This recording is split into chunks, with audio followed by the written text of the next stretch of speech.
ዛሬ ይህንን አንድ ልማድ ከቀየርክ ህይወት ይቀየራል። ሰላም እንዴት ናችሁ? ዛሬ ህይወትን የሚያበላሹ ሶስት ልማዶች።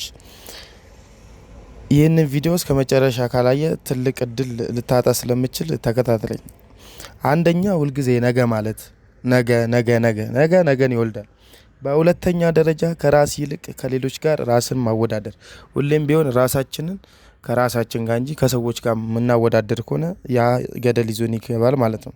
ሶስተኛ የራስን ችሎታ መጠራጠር።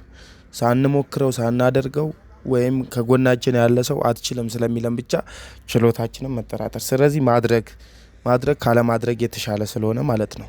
ሰው አይደለም ጥሩ ነገር ክፉ ነገር አድርጎ ማድረግ እንደሚችል እያሳየ ስለሆነ ማለት ነው።